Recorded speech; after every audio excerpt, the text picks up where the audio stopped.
Deus possa nos abençoar. Que satisfação novamente estarmos comunicando a palavra de Deus. Glorificado seja o seu nome. Abra comigo, capítulo de número 8 de João. Capítulo de número 8 de João. Nós iremos ler os versos de número 21 até o verso de número 21 até o verso de número 59. João, capítulo de número 8, verso de números 21. Leremos extensamente até o verso de número 59. E diz assim: De outra feita, lhes falou, dizendo: Vou retirar-me, e vós me procurareis, mas perecereis no vosso pecado. Para onde eu vou, vós não podeis ir. Então diziam os judeus: Terá ele acaso a intenção de suicidar-se? Porque diz: Para onde eu vou, vós não podeis ir. E prosseguiu: Vós sois cá de baixo, eu sou lá de cima. Vós sois deste mundo, eu deste mundo não sou. Por isso eu vos disse que morrereis nos vossos pecados, porque se não crerdes que eu sou, morrereis nos vossos pecados. Então lhe perguntaram: Quem és tu? Respondeu-lhe Jesus: Que é desde o princípio vos tenho,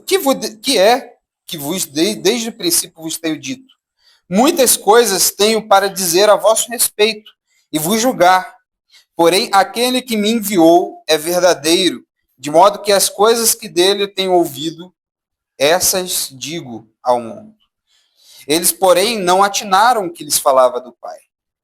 Disse-lhes, pois, Jesus: Quando levantardes o Filho do Homem, então sabereis que eu sou, e que nada faço por mim mesmo, mas falo como o que o Pai me ensinou. E aquele que me enviou está comigo. Não me deixou só, porque eu faço sempre o que lhe agrada. Dito essas coisas, muitos creram nele. Disse, pois, Jesus aos judeus que haviam crido nele: Se vós permanecerdes na minha palavra, sois verdadeiramente meus discípulos, e conhecereis a verdade, e a verdade vos libertará. Responderam-lhe: Somos descendência de Abraão e jamais fomos escravos de alguém. Como dizes tu, sereis livre? Replicou-lhe Jesus: Em verdade e em verdade vos digo, todo o que comete pecado é escravo do pecado. O escravo não fica sempre na casa, o filho sim, para sempre. Se, pois, o filho vos libertar, verdadeiramente sereis livres. Bem sei que sois da descendência de Abraão, contudo procurais matar-me, porque a minha palavra não está em vós. Eu falo das coisas que vi junto de meu pai. Vós, porém, fazeis o que viste em vosso pai.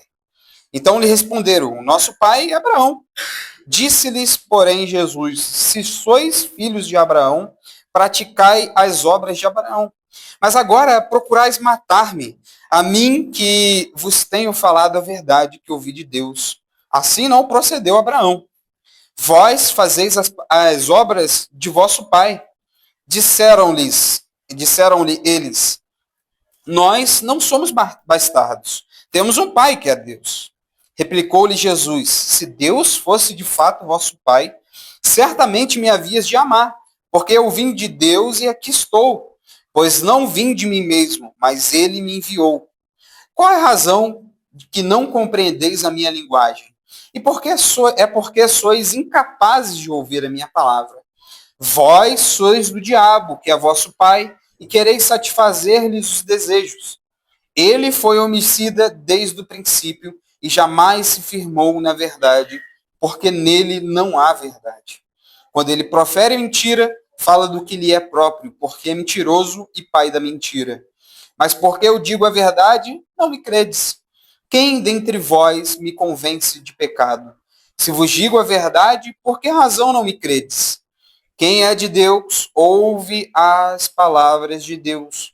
Por isso, não me dais ouvidos, porque não sois de Deus. Responderam, pois, os judeus e disseram, porventura, não temos razão em dizer que és samaritano e tens demônio? Replicou-lhe Jesus, eu não tenho demônio, pelo contrário, honro a meu Pai e vós me desonrais. Eu não procuro a minha própria glória, a quem busque e julgue. Em verdade vos digo, se alguém guardar a minha palavra, não verá a morte eternamente. Disseram-lhe os judeus, agora estamos certos de que tens demônio.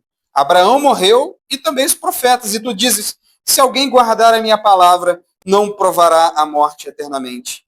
És maior do que Abraão, o nosso pai que morreu? Também os profetas...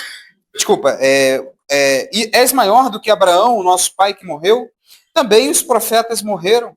Quem, pois, te fazes ser?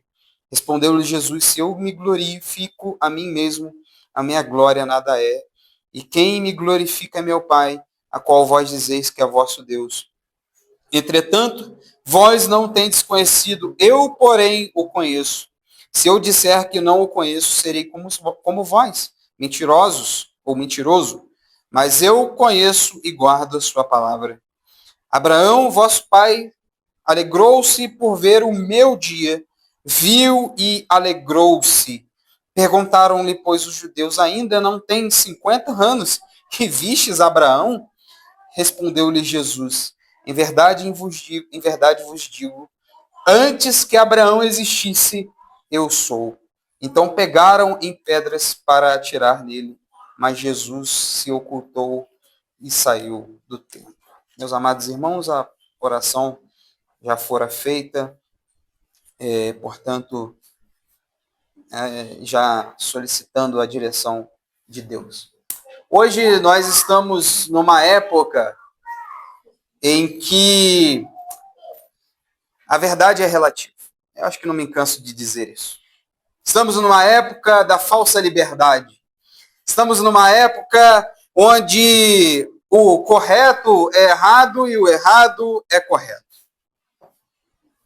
Estávamos estudando aqui mais cedo sobre a antropologia do homem, ou antropologia bíblica, melhor falando, e estávamos falando que Deus criou o homem, macho e fêmea os criou. E Deus instituiu, então, mandatos. E Deus, então, instituiu a forma correta de adorá-lo. Mas, recentemente, nós temos visto teologias, pensamentos, filosofias, modos de se pensar, modos de agir que não condizem com as Escrituras. Na religião, as pessoas pensam que podem realizar, fazer as coisas do jeito que querem. E ainda cantam a famosa música que livre, eu sou livre. E nós cantamos aqui que de fato nós temos uma liberdade. De fato, Cristo nos libertou das amarras do pecado. Cristo na cruz, como a nossa irmã Marli disse, cravou, arrancando a cédula, que é como Paulo diz, que era contra nós. Cristo arrancou na cruz, ao ser pregado na cruz, a dívida que era contra nós. E não somente isso, o texto vai continuar. Ele colocou como vitupério, como desonra, todas as potestades. Para dizer, olha, agora você não está com a marra de Satanás, do pecado. Cristo levou sobre a cruz todos os nossos pecados. E por isso nós podemos dizer sim que somos livres. E para a humanidade hoje, liberdade é uma coisa muito bonita. No âmbito da família e do feminismo, eu sempre gosto de pontuar isso, porque são pontos que agregam a cosmovisão cristã correta, bíblica. e que devemos confrontar esses pensamentos no âmbito da família, do feminismo, por exemplo, tem debatido em que a mulher tem que ter o meu corpo, minha regra. Ela pode fazer tudo consigo. Ela, inclusive, pode abortar uma criança, já que o corpo é a regra. Do homem também, se tem esse discurso, eu posso fazer do meu corpo o que eu quiser, a libertinagem com o que eu quiser, e não, as escrituras não nos diz isso. Essa, portanto, é uma falsa liberdade, é a liberdade que provém de demônios e não de Deus. Na realidade, meus amados irmãos, estou propenso e inclinado a pensar que na realidade não existe liberdade. Porque ou você é escravo do pecado, ou você é escravo de Cristo. E Paulo, ao abordar ali as suas cartas, ele sempre vai dizer: eu não sou um homem livre. Eu sou servo de Cristo. Paulo, servo de Cristo, chamado por Deus, não para viver conforme a liberdade deste mundo, mas a liberdade que Cristo me trouxe. E, portanto, eu sou cativo a Cristo, Cristo me atrai, Cristo me chama, ou Cristo me chamou. Portanto, sou propenso a pensar assim. Não existe liberdade, ou você é escravo do pecado, ou você vive nas suas intenções, a sua vida regrada pelo pecado, ou você é escravo de Cristo, servo de Cristo, a qual está a sua liberdade firmada nele, e não no curso desse mundo. Parece aqui, meus amados irmãos, que ao lermos esse texto, aqueles judeus, principalmente os doutores da fé, eles estavam inclinados a viver uma religiosidade a qual é inclinada, baseada na descendência deles e não em quem os chamou. A sua religiosidade estava baseada em Abraão e não em Deus. O seu pensamento estava firmado no curso do que os rabinos escreviam e não no que Deus deixou segundo a sua lei. Ao lermos aqui, a verdade que eles achavam entender não estava em Cristo, estava nele. E, portanto, meus amados irmãos, no mundo hoje, onde a verdade é relativa, Cristo nos mostra que Ele é a verdade. Ele é a verdade. Portanto, nós, como cristãos, precisamos entender, dentro da nossa cosmovisão, que não existem verdades. Existe uma só verdade, que Cristo, Ele é a verdade, Cristo, Ele é o caminho, Cristo, Ele é a luz do mundo, como nós já lemos anteriormente. A verdade é uma só, meus amados irmãos. Cristo é o Criador dos céus e da terra. Cristo é aquele que, no ventre de uma mulher, sob a lei, ele veio como sendo o nosso Redentor, no tempo correto, manifestado em glória e em verdade. Como nós já lemos aqui, Cristo é a única verdade, meus amados irmãos. Não há verdade fora de Cristo. Não há liberdade, meus amados irmãos, fora de Cristo. Não há liberdade fora de Cristo. Portanto, Cristo aqui, ele faz a sua exposição não para dizer, olha, eu sou uma verdade dentre outras. Ou, eu aqui, a verdade é o que vocês dizem e não o que eu estou dizendo. Cristo está mostrando quem ele é e não quem somos. Cristo está falando, olha, vocês são escravos do pecado. Vocês são servos do pecado. Vocês estão condenados pelo pecado. Eu sou a verdade. Se vocês conhecerem a verdade, verdadeiramente sois livres. E meus amados irmãos aqui, eles não estão falando, esses versículos, eles foram muito mal usados, principalmente a partir de 2018. As pessoas buscam isso como um mantra, para dizer, tá vendo? Tem que conhecer a verdade. E crente aplaude. As pessoas que usam esse texto de forma equivocada. E, portanto, hoje, a nossa conversa, meus amados irmãos, ela está dentro das exposições que eu tenho aqui esmiuçado pela graça de Deus, colocar esse termo, esse tema, melhor falando, a arte de ser servo. Cristo nos chamou para sermos servos, não do pecado, para sermos livres, não com libertinagem, mas a liberdade que há em Cristo Jesus. Portanto, esse é o tema da minha exposição, a qual eu irei pontuar em 3 verdades principais. Primeiro, a arte de ser peregrino. Aqui, meus amados irmãos, Jesus, ele inicia dos versos 21 ao 30, dizendo que Cristo, ele não veio desse mundo, ele não é desse mundo.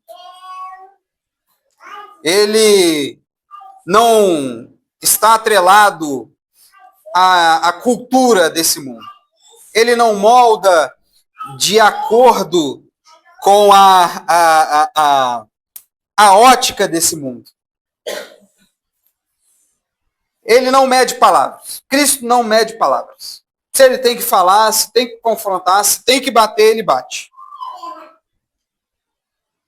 E aqui, meus amados irmãos, do verso 21 ao 30, ele faz uma exposição, ele volta, aqui, do verso 21, ele muda o cenário. Possivelmente já se acabou aquela festa, qual nós já falamos, a festa dos tabernáculos, ou das cabanas. Agora, Cristo, ele continua a ênfase com o confronto. Ele vai continuar no capítulo de número 9, mas aqui ele parece que atinge um clímax, esse confronto aqui de Jesus. E no verso 21, acompanha comigo, ele vai dizer, olha, que de outra feita lhes falou dizendo, vou retirar-me e vós me procurareis, mas permanecereis ou perecereis no vosso pecado, para onde vou, vós não podeis ir. Então dizia os judeus, agora perceba que Cristo já falou isso anteriormente, mas agora os judeus, eles continuam não entendendo. E olha o que eles falam. Por acaso esse homem vai se suicidar? Porque não é possível. Ele está falando que para onde ele vai, também nós não iremos ou não poderemos ir. Será que ele vai cometer algum tipo de suicídio nesse sentido? Porque ele está dizendo, para onde eu vou, vós não podereis ir.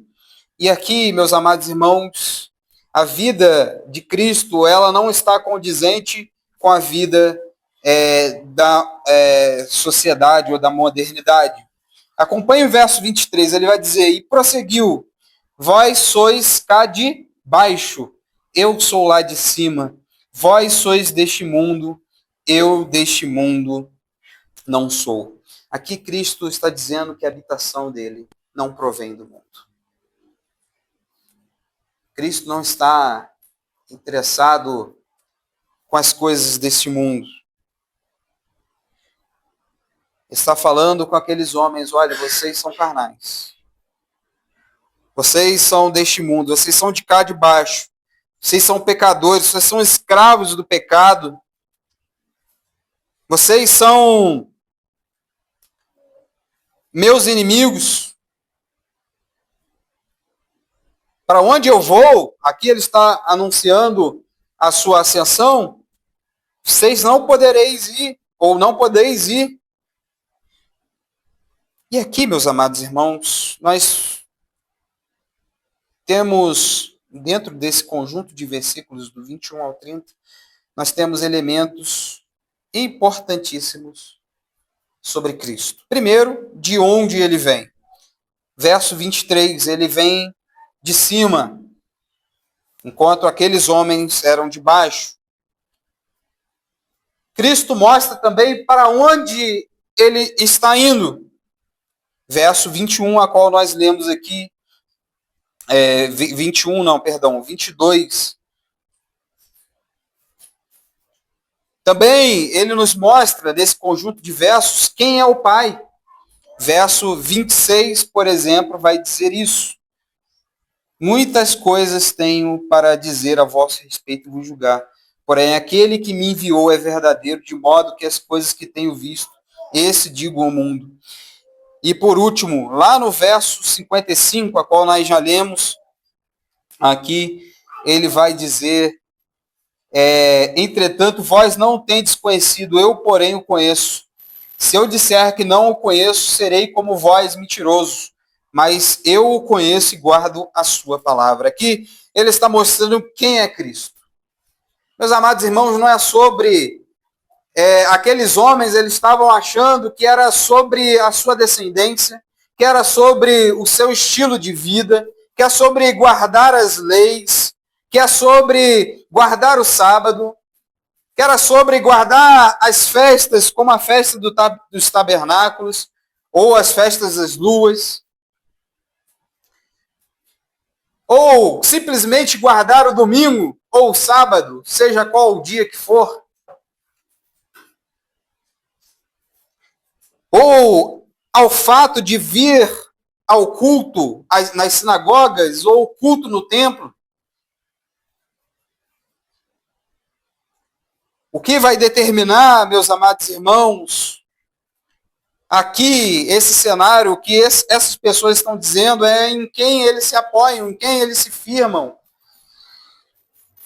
É muito fácil eu chegar aqui,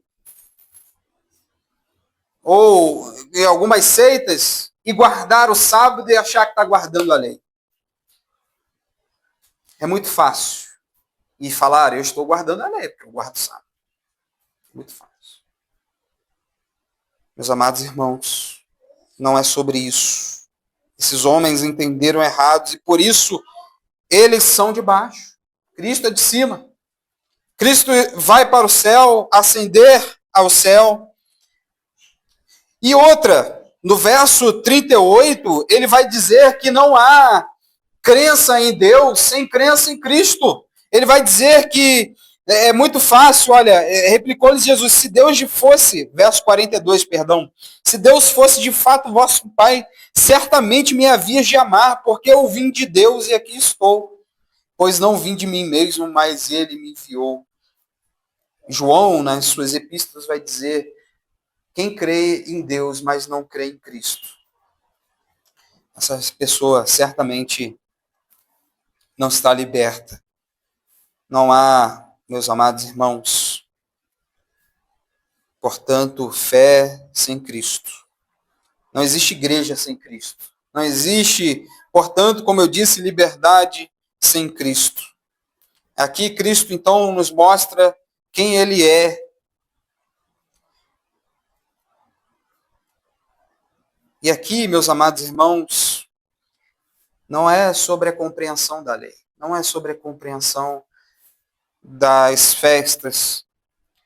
Aqui, novamente, ele está mostrando que há uma necessidade urgente de compreender quem é Cristo. Nós estamos, hoje, voltando um pouco do que foi a exposição de semana passada, vivendo as nossas vidas como se fosse mais um dia. O trabalho, a gente realiza o trabalho, mas Cristo aqui está dizendo que a necessidade urgente é de compreender quem é Cristo, compreender a sua palavra, compreender e conhecer o noivo. Cristo aqui está nos chamando, a sua igreja, à compreensão de quem é o noivo. É diferente, né? Hoje, os relacionamentos, a pessoa conhece aquela com quem vai se casar. Parece que a gente vive uma religiosidade, e aqui eu estou falando a gente, a igreja brasileira, a igreja mundial, como se não conhecesse Cristo. Cita versículozinhos pontuais, cita versos para dizer aqui, eu conheço Cristo. Mas Cristo está mostrando que é necessário conhecer a Cristo.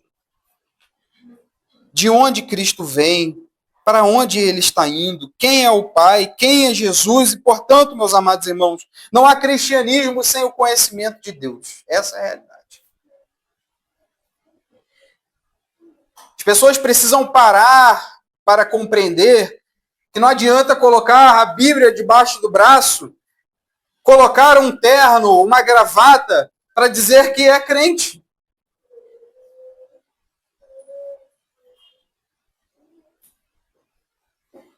É por isso que nós hoje vivemos um cristianismo pobre. Pobre. De pessoas que não conseguem defender sua própria fé. Isso é urgente, meus amados irmãos. A busca em compreender quem é Cristo, ela é urgente. É agora. É de forma iminente. A gente acha que a forma iminente é só quando Cristo vai voltar. Mas não, a compreensão de quem é Cristo, a nossa relação com Ele, o que nós realizamos aqui, ela precisa estar inserida na nossa vida, o conhecimento de Cristo, meus amados irmãos. E aqueles homens, eles pareciam estar aqui. Cristo, então, fala que o lugar dele não é aqui. E aí, nós precisamos, assim como Cristo revela quem ele é nesses versos, ele também revela quem aqueles homens são. Em contraste com quem Cristo é, Cristo que veio do alto, os homens vieram de baixo, verso de número 23. Assim como Cristo sabia para onde eles estavam indo, para onde ele estava indo, melhor falando, Cristo também diz para aonde que aqueles homens iam. Eles estavam mortos pelos seus pecados. Da mesma maneira que Cristo mostra quem é o Pai, Cristo também mostra quem eles são. São pecadores, são escravos do pecado. Da mesma maneira que Cristo mostra quem ele é, que quem é Cristo, eles mostram também de quem eles são filhos. Filhos do diabo. Mentirosos. E aí, meus amados irmãos, o que acontece no clímax da história? Desses versos 21 ao 30. Apesar dessas palavras confrontadoras, acompanhe comigo no verso 30. Dita essas coisas, muitos creram nele.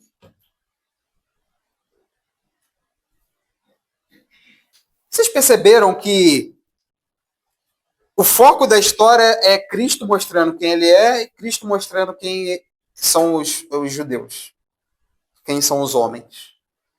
E aí no finalzinho, no ápice da história, vocês pensariam o quê? Cristo vai falar assim, tu vai todo mundo pro inferno. Não é possível. Cristo fala, a história que o autor de João diz que muitos creram nele. Isso, meus amados irmãos, é extraordinário. É extraordinário, porque é Cristo quem direciona as pessoas a crerem.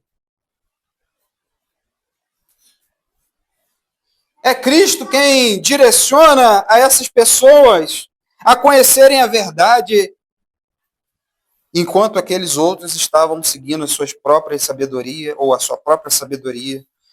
Meus amados, então, portanto, o crente que é peregrino, a arte de ser peregrino é entender quem ele é em Cristo. É entender que a sua vida, ela não é daqui.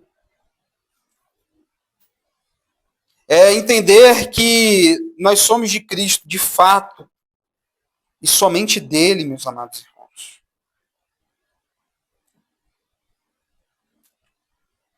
Aqui ele nos mostra que muitos creram e, portanto, a nossa cosmovisão, ela deve ser centrada em conhecer a Cristo.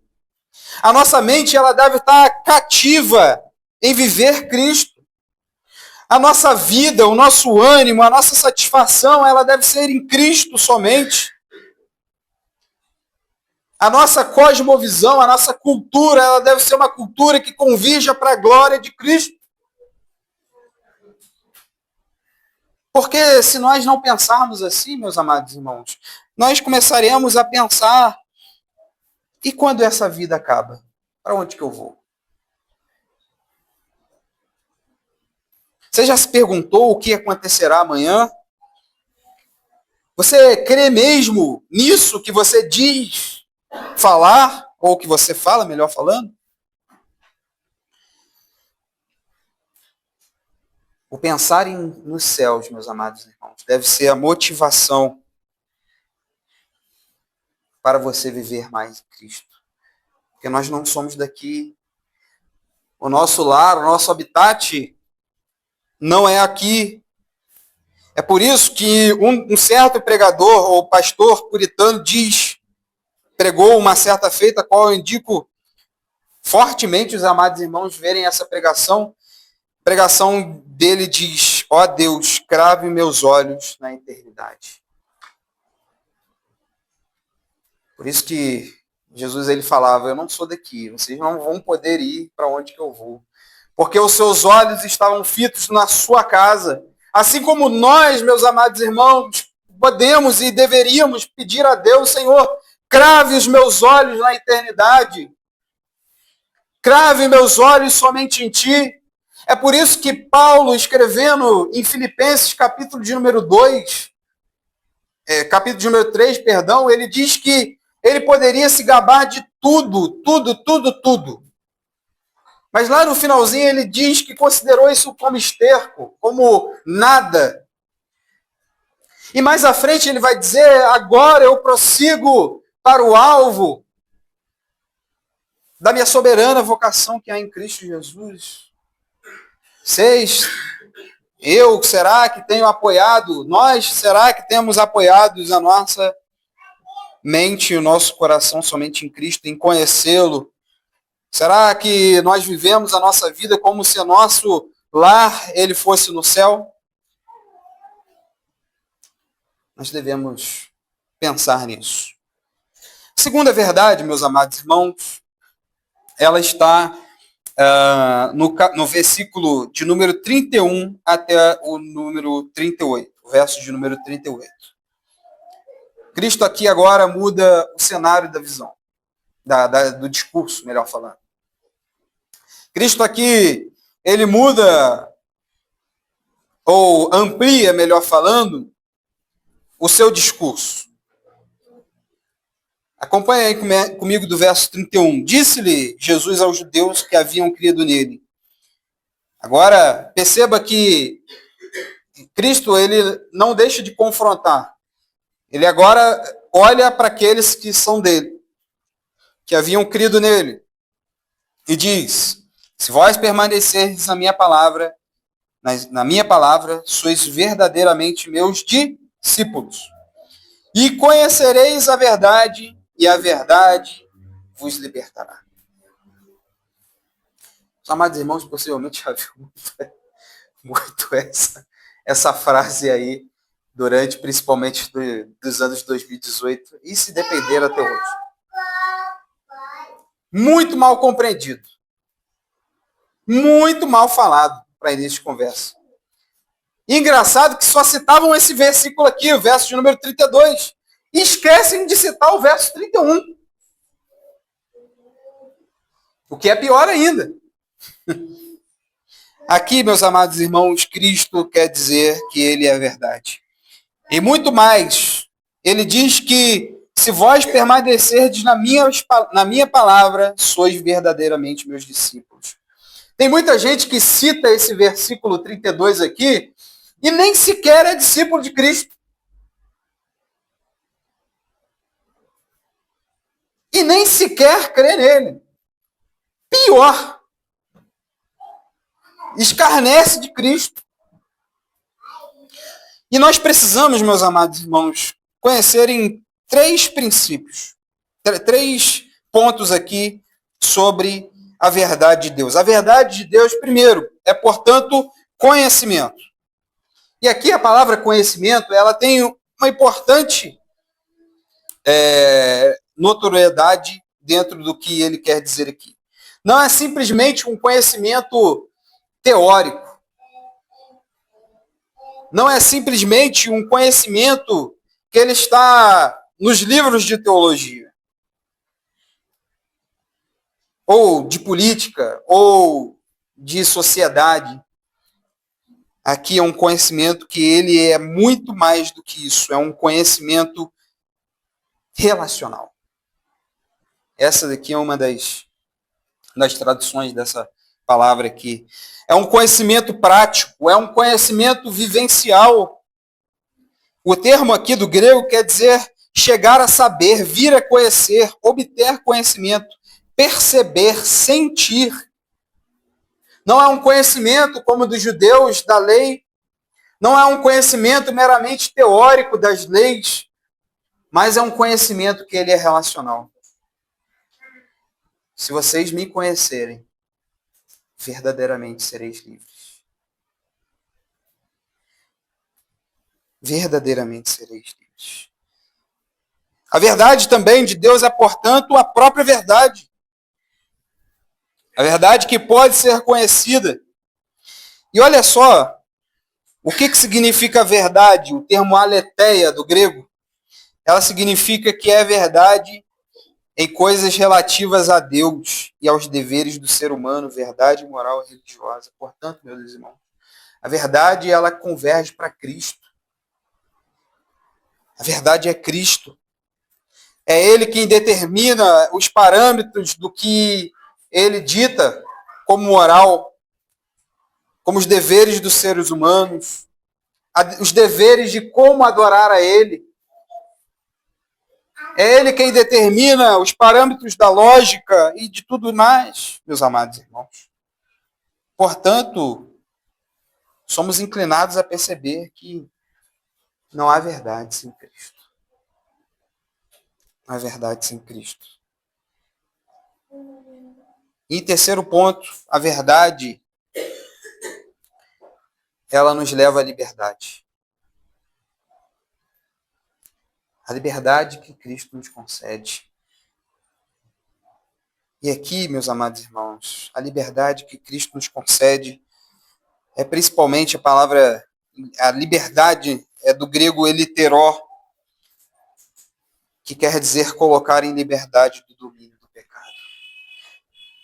Cristo nos libertou não para vivermos uma vida libertina. Deus tirou o povo de Israel não para viver uma vida libertina, muito pelo contrário, senão ele não teria instituído leis pelas quais eles deveriam seguir. Mas ele os tirou de algo pior, chamando um povo para si. Mas eles não compreenderam. Eles usaram daquela liberdade como libertinagem, fazendo deuses para si. Portanto, meus amados irmãos, não há também liberdade senão Cristo. Não há conhecimento sem a verdade. Não há verdade sem verdade. Não há liberdade sem verdade. O conhecimento verdadeiro, portanto, é dos céus. A verdade verdadeira, perdoe-me a redundância, ela só provém dos céus. A verdade ou a liberdade verdadeira é aquela que provém de Cristo, que somente Cristo pode satisfazer. Mas aquelas pessoas estavam tão cegas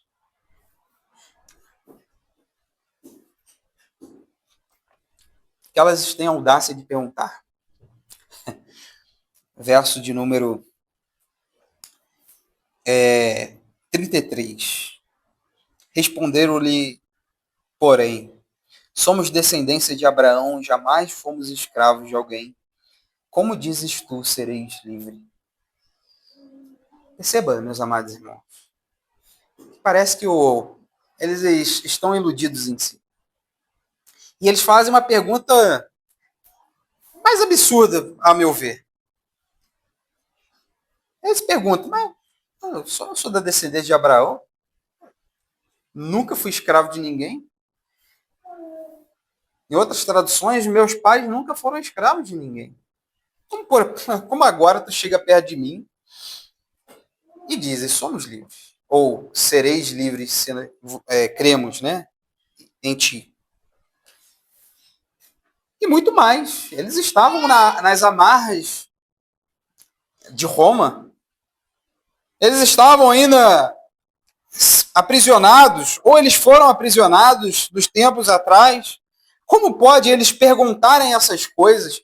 Aqui eles estavam querendo utilizar do argumento da descendência. Meus amados irmãos, esse que é o pior. Aqui, Cristo está mostrando de novo a liberdade que há nele. Portanto, o que nós devemos nos ater é que, de fato, não há liberdade sem Cristo. Enquanto a cegueira daqueles homens estavam aprisionando eles e requerer títulos em busca de glória própria, Cristo aqui diz que, na realidade, são escravos do pecado, satisfazendo nas suas próprias questões humanas. E terceiro ponto, meus amados irmãos, para finalizarmos.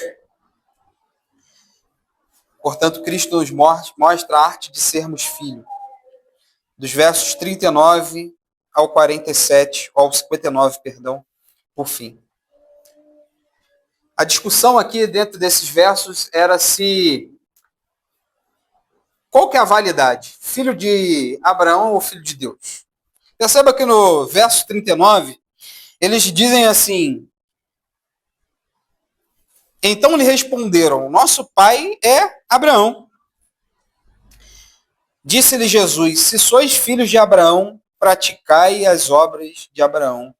Mas agora procurais matar-me a mim, que vos tenho falado a verdade, que ouvi de Deus, assim não procedeu Abraão.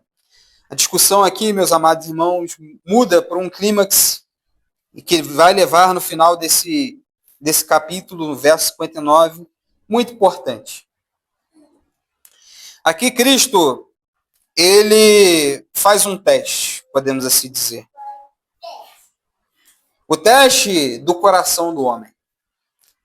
Em quem eles estavam firmados?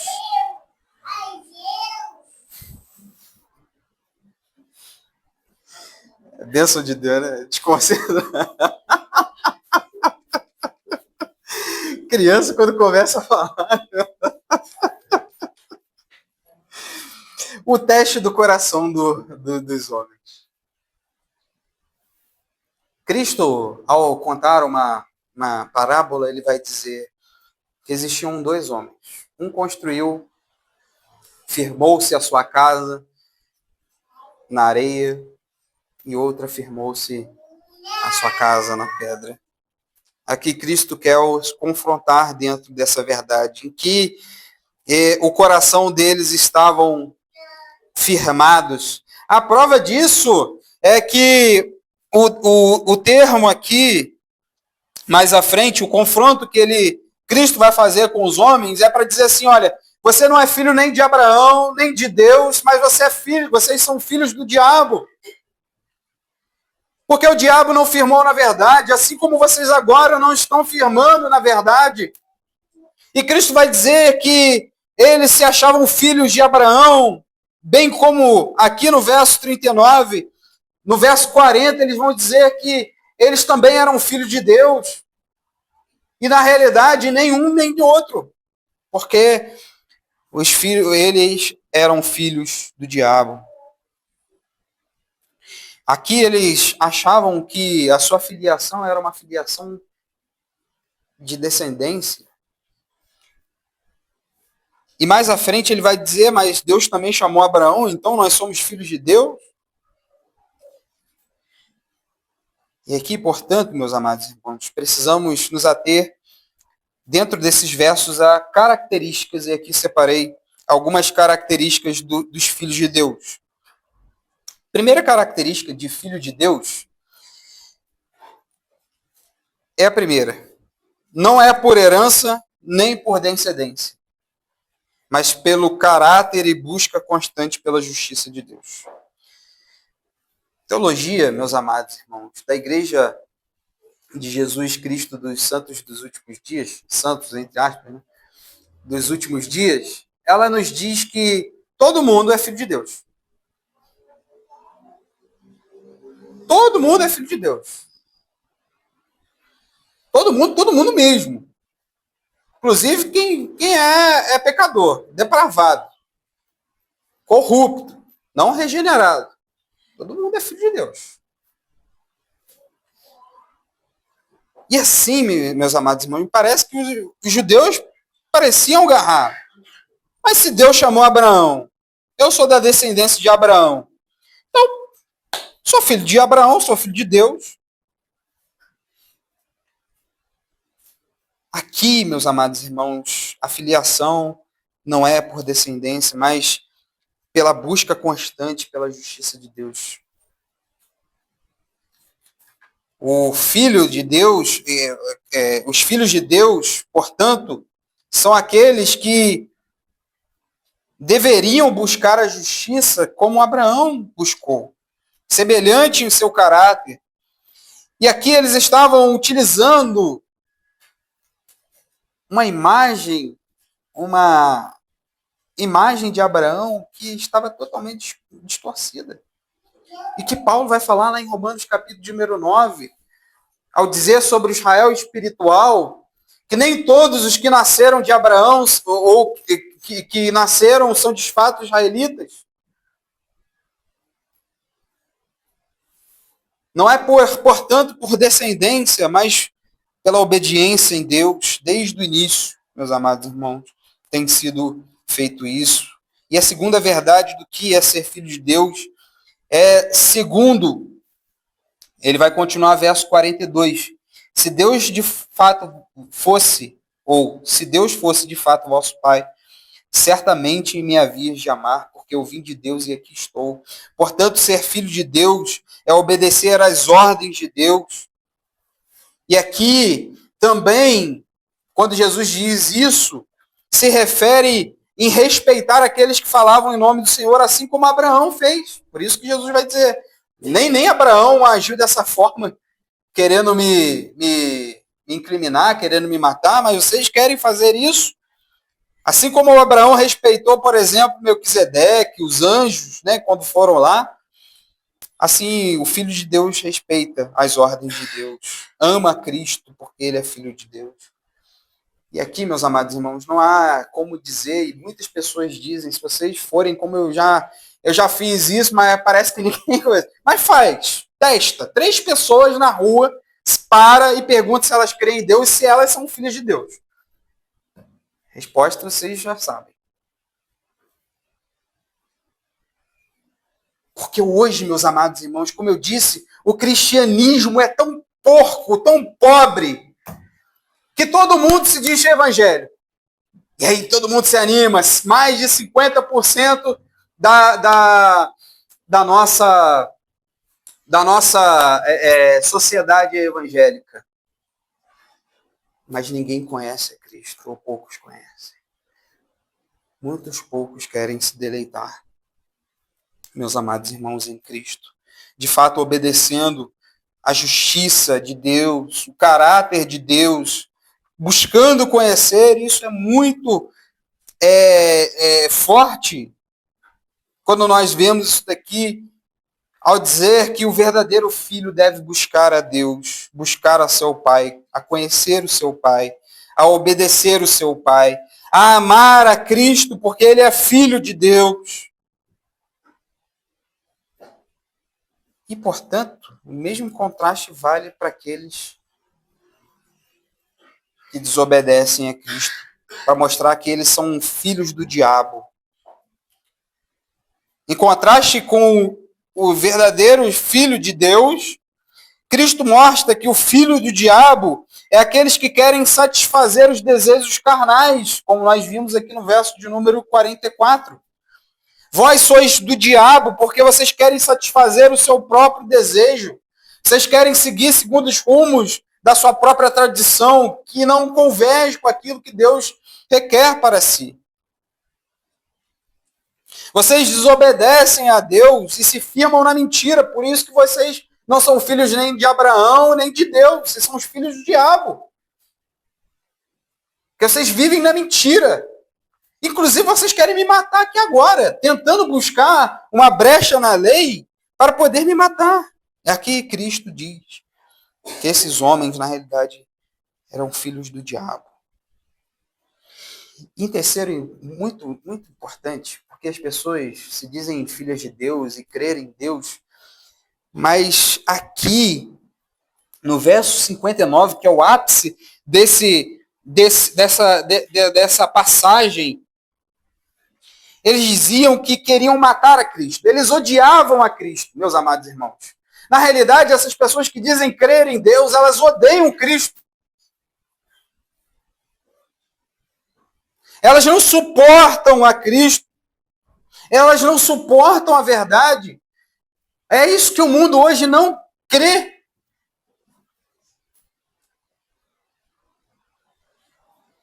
E a gente, como cristão, muitas das vezes, o cristianismo brasileiro, ele abraça. Eles vivem um verdadeiro ecumenismo, onde abraça tudo. Vou abraçar o liberalismo, vem cá, liberalismo. Vou abraçar o marxismo, vem cá, marxismo. E o mundo é o mundo do Teletubbies. Porque a gente tem que viver o amor, não é isso? Deixa as escrituras, a gente tem que viver o amor. Portanto, meus amados irmãos, o que o marxismo, o liberalismo, o que essas filosofias ateístas, liberais, elas querem, é na realidade odiar a Cristo.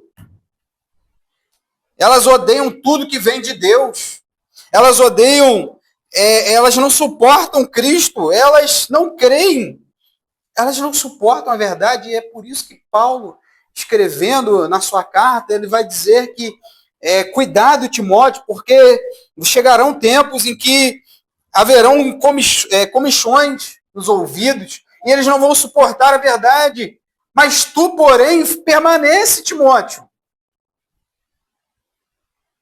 Tu, porém, seja firme. A tua firmeza não está em Cristo. A tua firmeza, desculpa, não está nos homens, mas em Cristo. Onde está a nossa firmeza? A gente se abala por qualquer coisa? Os terremotos da vida nos abatem?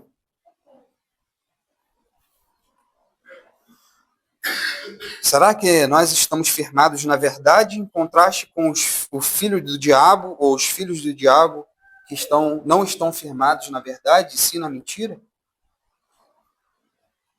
Isso é muito importante, meus amados irmãos. O que acontecerá? O que acontecerá? E é muito interessante que a gente não percebe 1% dessa questão. Você já parou para perguntar por que as pessoas estavam dando muita mídia para a reunião do Supremo Conselho?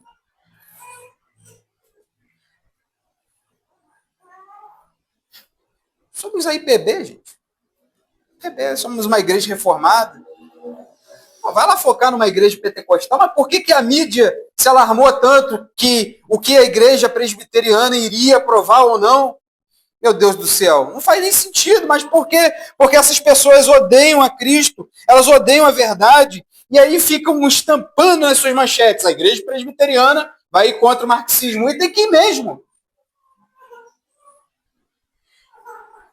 Será que você, eu, estamos preparados para defender a nossa fé, santificar Cristo no nosso coração e pregar com mansidão acerca da firmeza da nossa fé, meus amados irmãos? É isso que Cristo está dizendo. Não adianta ser filho covarde, tem que ser filho que glorifique e exalte ao nome do seu Pai. E por fim, meus amados irmãos, do verso 48 a 59, aqueles judeus, eles ficaram sem argumento. Eles ficaram sem argumento do verso 48. Responderam os judeus: porventura não temos razão em dizer que és samaritano e tens demônio? Perceba que aqui eles não têm argumento, de fato. Quando eles são acusados de demônio, de filhos do diabo, o que eles fazem? Agora eu vou chamar esse homem de demônio. É possível. Vou retrucar aqui. E a ideia de alguns comentaristas é essa daqui mesmo. Primeiro, Cristo está falando que eles não são filhos de Abraão nem de Deus, são filhos do diabo. Para os judeus isso é caríssimo. Para os judeus isso é caríssimo. Mas aqui, meus amados irmãos, os judeus sem argumento, eles preferem para um ataque ad hominem, que a gente chama, pessoal. A gente não está tendo razão de chamar de samaritano e de satanás, ou de demônios, ou que tem demônios. Aqui, meus amados irmãos, os judeus, na realidade, pegaram pesado, podemos assim dizer. Atacando de uma ao pessoal, não compreendendo. Mesmo assim, aqueles homens, eles ficaram retrucando Cristo. E a resposta de Cristo não é uma resposta de braveza. Ele fala, eu não tenho demônio. Pelo contrário, honra meu Pai. Como agora vocês não estão fazendo. Aqui, meus amados irmãos, nós aprendemos uma importante lição. Que a vida de Cristo não é ficar retrucando, não é ficar aumentando a discussão. Aqui, o objetivo e o foco de Cristo é a glória do Pai. É a glória de Cristo. É que ele seja adorado e seja glorificado. E, portanto, ele diz que ele não é o demônio. Ele não busca a glória para si. Eu não tenho demônio porque eu estou com o Pai. Eu honro meu Pai e vocês desonram aquele que foi enviado por Deus. Eu não procuro, por exemplo, a minha própria glória. Eu procuro a glória de Deus. Eu não procuro a mentira, mas eu procuro a verdade. Eu não procuro aqui orientações pelo curso deste mundo, mas eu busco a vontade de meu Pai.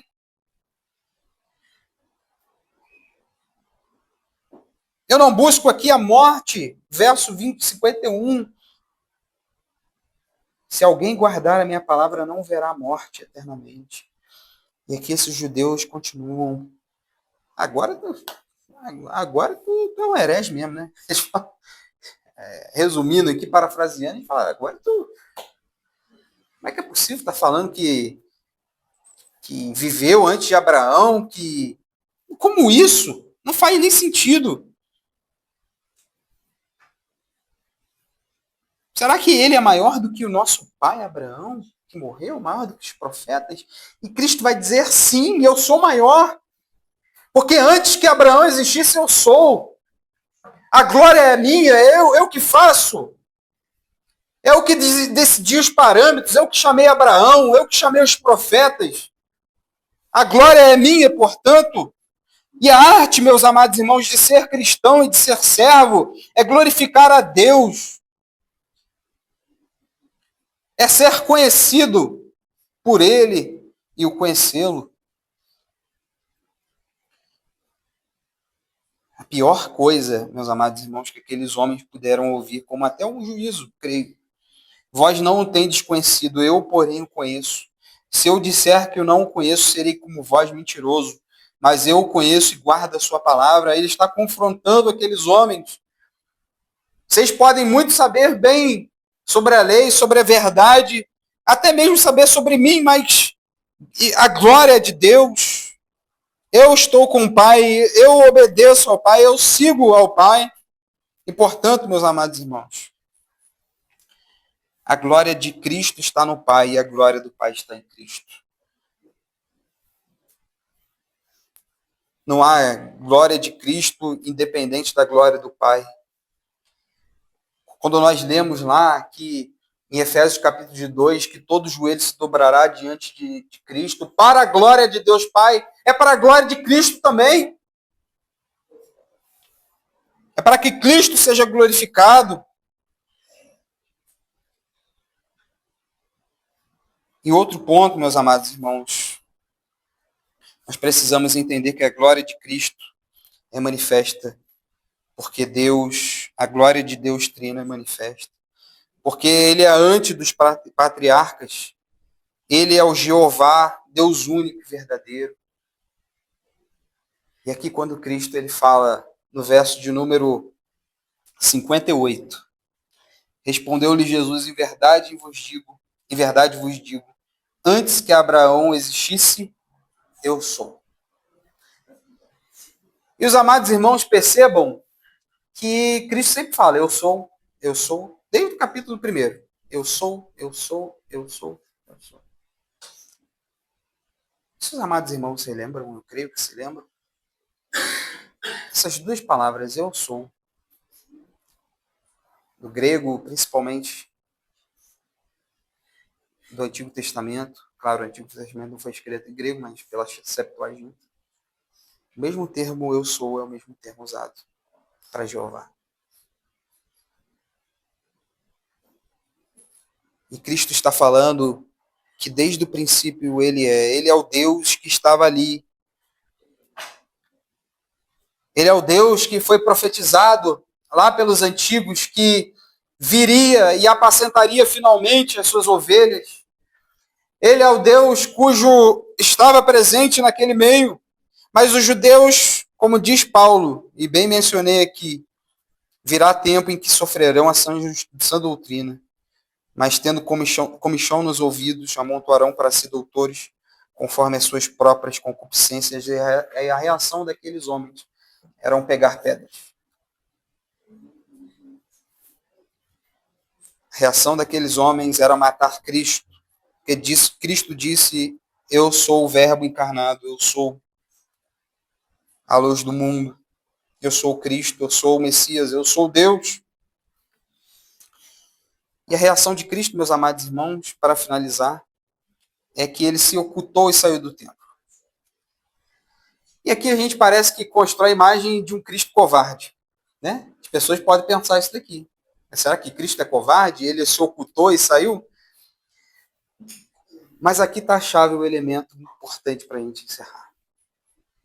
A gente precisa voltar nos versos anteriores, onde Cristo disse, e onde João disse, e ele se apartou porque não era chegada a hora. Aqueles homens não tacaram pedras em Cristo, porque não era chegada a sua hora. Aqueles homens não tacaram pedra em Cristo, não porque Cristo se ocultou, porque eles poderiam caçar Cristo, eles poderiam ir atrás de Cristo, eles poderiam matar Cristo naquela mesma hora, mas eles não o fizeram porque não foi chegada a sua hora, meus amados irmãos. E aqui está a providência de Deus. Primeiro, em quem Deus chama, porque muitos creram na palavra, a verdade de fato raiou nos olhos daqueles homens. Em segundo, porque Cristo não foi morto, porque não era chegada a sua hora. E, portanto, meus amados irmãos, temos aqui 4 verdades para aplicação nessa passagem. A primeira aplicação é uma pergunta, ou são várias perguntas. De que lado você está? De que lado? Sua natureza, ela foi mudada por Cristo? Ou você é daquele temperamento, né? Temperamento Gabriela, irmã Marta. Eu sou assim e eu vou morrer assim. Cuidado. Aqueles que são do alto pensam como? Meus amados irmãos, vocês vivem sua vida como se não tivesse mudança? Olhe agora para a sua vida. Sua vida é do alto, sua vida é cá de baixo. Seus temperamentos. Porque a gente acha que Cristo veio somente para nos livrar do pecado, mas é também para mudar a tua vida, tua mente, meu filho. Pelo amor de Deus.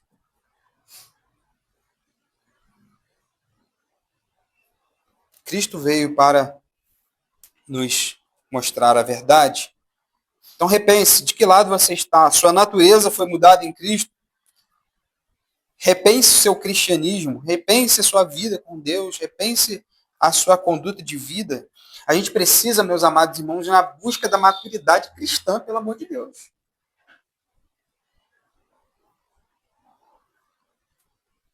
Uma coisa é você ser besta, né? Falar igual a Damires fala aí. Ela gosta de chamar o pessoal de besta, mas não pensa que é besta. Uma coisa é você ser besta. Outra coisa é você continuar a ser besta. Muda a sua mente. Você foi renovado por Cristo. Portanto, meus amados irmãos, repense seu cristianismo. Repense seu cristianismo. Se você vive dessa forma. Cristo hoje, meus amados irmãos, também chama a viver uma vida firmada na verdade, largando da falsa religiosidade. Nós precisamos viver os ritmos livres da graça, que é o que Deus nos dá. Saia, portanto, dessa falsa religião, desse comodismo religioso, desse liberalismo teológico, essa teologia podre que te consome ou que possivelmente te consome. A pergunta 3, então, portanto, você conhece seu pai? Você ama de fato a Deus? E você ama o seu irmão?